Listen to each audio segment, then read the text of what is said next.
Ba't ako kailangan magdesisyon? At tayo pala magdidesisyon. Natural, tayong dalawa na sa taas, di ba? Kaya nga, Yan ang give and hirap sa take. inyo eh. Yan ang hirap sa inyo. Mm. Diba? Di ba may sinasabing give and take? O, Give ganun and yan. take. Give and take. Tapos kung hindi ka sasabihan na kailangan dalawa kayo magdesisyon, magdidesisyon ka. Ganun ba yun? Depende. It depends. Anong it depends? Bakit ba? Hindi po kami bagay.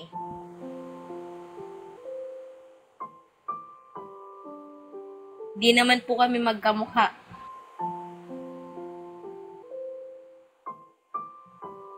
Oo, romantic yung music mo. Romantic. Sad music nga yan eh. Tapos romantic.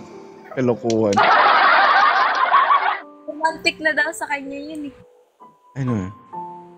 Mahilig ka pala magdesisyon mag-isa eh, no? Oo, mahilig ako mag-decision mag-isa kasi Kaya ka iniwan. no? No? Ako nang iwan. Ganun naman talaga yung babae. Pag naghiwalay sila ng boyfriend niya, ex niya, pagkatapos sinabi, ako naman yung nang-iwan eh. Yun yung Deep kasabihan. inside, hindi siya yung nang-iwan, siya yung iniwan. Hindi. Ako Diba? talaga. Para ma-please niya yung sarili niya na, ay okay lang ako. Strong ako. Kaya may ano ako sa sarili ko. Living life is my own terms. Living my life is my own terms. Bakit sa relasyon, no? Bakit most of the time, kailangan babae yung nasusunod? Hindi naman sila, ang alam ko hindi lahat ng babae na susunod. Naririnig mo ba yung sinasabi ko? Oo, Anong sabi ko?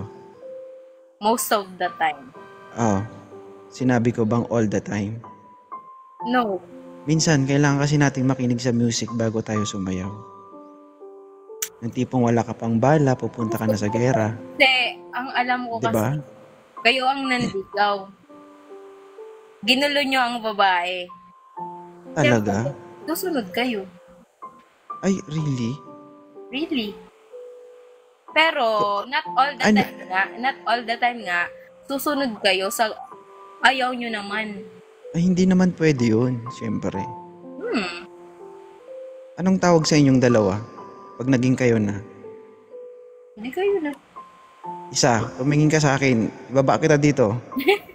Ah, Anong tawag sa inyong dalawa pag magkarelasyon na kayo? partner nga. Mag-partner, diba?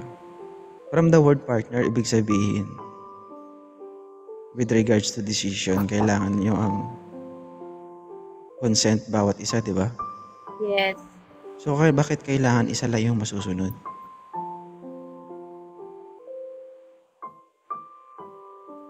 Hindi ko din alam. Hindi ako ganun eh. Talaga? Hindi ka ganun?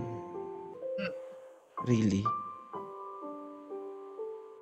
Hindi ako ganun eh. Kaya di ko alam ang sagot ko. Ikaw, may sagot ka ata dyan eh. Sa tanong mo na yan. Kaya mo atang sagutin. Ako hindi ko yan kayang sagutin.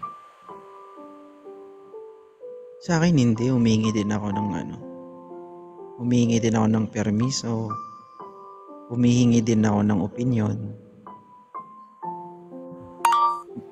Minsan siguro pag meron talagang time na ayaw ko, siguro minsan mag-ano talaga ako, i-insist ko talaga yung gusto ko, pero later on pag na-realize ko na ay tama siya, yun, bababa ko yung pride ko. Oo. Yun naman ako. Nandun ako sa binababa ko yung pride. Napakababa ng pride ko talaga. Sobra.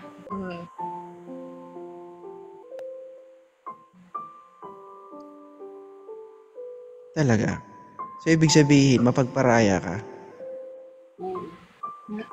Parang may magawa man siyang kasalanan na napapatawad ko agad, napapatawad ko ng paulit-ulit. Yun yun. When we say Kaya, parang, ibig sabihin hindi ka sigurado. kaya minsan sabi ko, ba't ganun ka ako?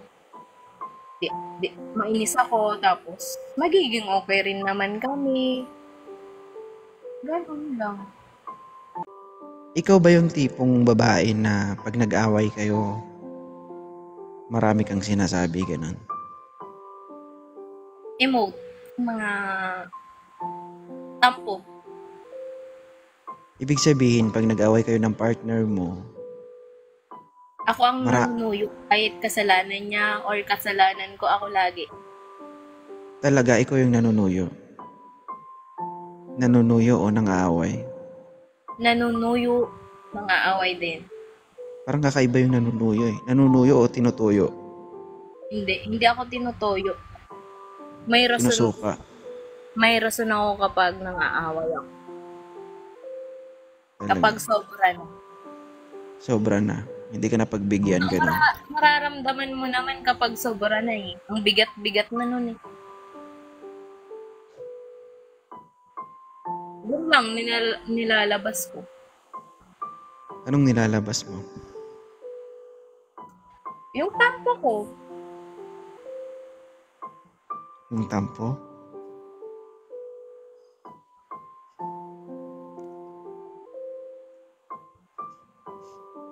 Yung tampo? Wait lang. Natatawa ako sa'yo. Yung tampo. Yung sama ng loob ba? Pero, Ikaw ba yung tipong mahilig magsalita ng mga masasakit na bagay? hindi. Nanahimik lang ako, hindi na ako nag-message. Kung punong-puno na ako, hindi ako nagme-message. Papalipasin ko yan ng 2 araw, 3 araw, ganun. Mag-iisip muna ako. Ang hirap kasi kapag sumabog ka ng sumabog eh. Dami mong masasabi. May sasabog ba? Oo. Ayoko naman pumunta ko sa punto na yun eh. May Alam ko sasabog sa ba? kapag nagagalit. May sasabog ba? Oo, siyempre. Saan? Sa ulo.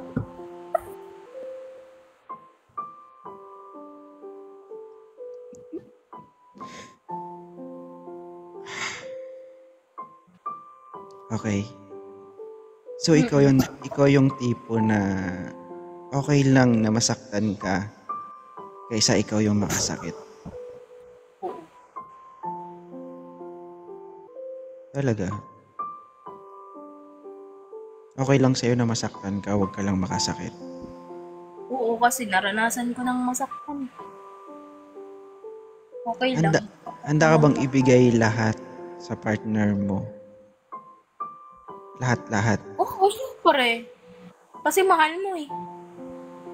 Talaga. Pero kung di naman na kayang ibigay, di na, tama na. Okay. Yun lang. Huwag ka umiyak. Hindi ako umiiyak. Hindi ka umiyak. Sorry. Matagal na yun eh. Okay na ako ngayon.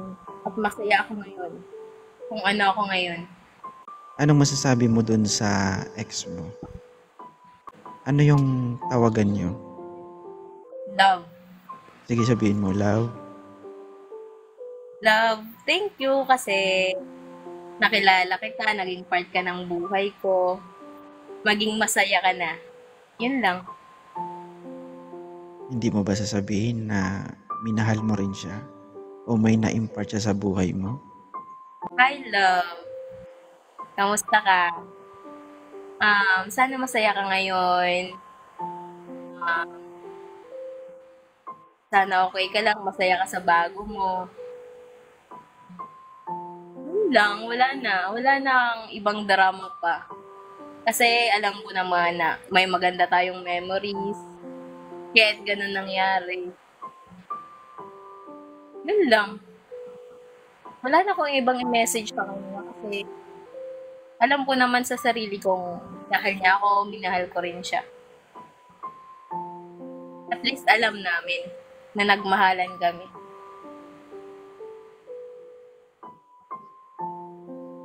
May girlfriend na ba yung ex mo?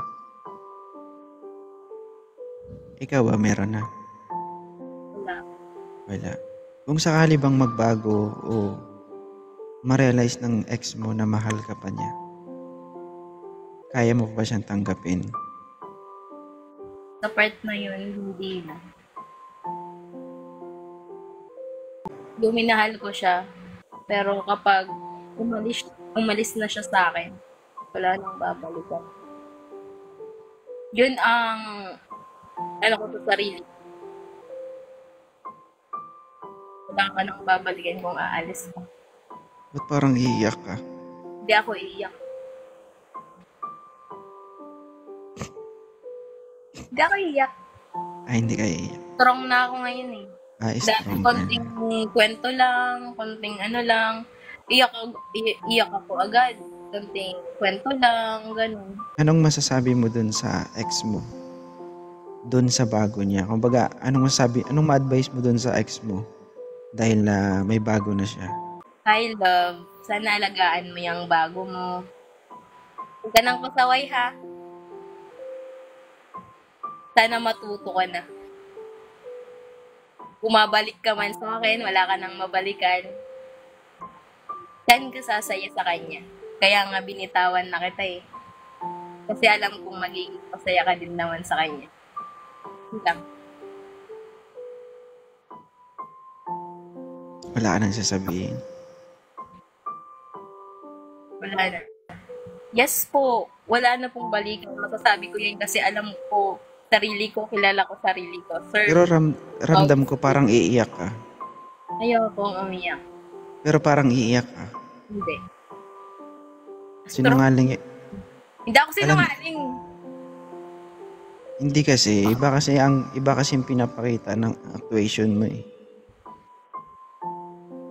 Alam mo, ang babae kasi, pag nagsasalita yan, baga sinasabi nila, ay kaya ko, hindi ako iyakin. Pero deep inside, mararamdaman mo eh. Di ba? Hindi naman kami manhit, 67 viewers. Mararamdaman kasi seryoso naman yung sinasabi ko. Pero kung iiyak man ako, hindi yun part para iyakan ko pa siya. Kasi matagal ko na siyang iniyakan eh. Tama na po yun.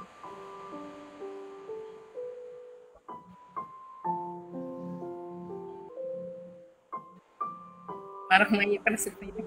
Hindi po ako maiiyak. Ganun lang po talaga kapag nagsasalita ako, kapag seryoso ako, parang hindi maiiyak pero hindi talaga. Ganun pa rin yun. Ganun pa rin yun, syempre.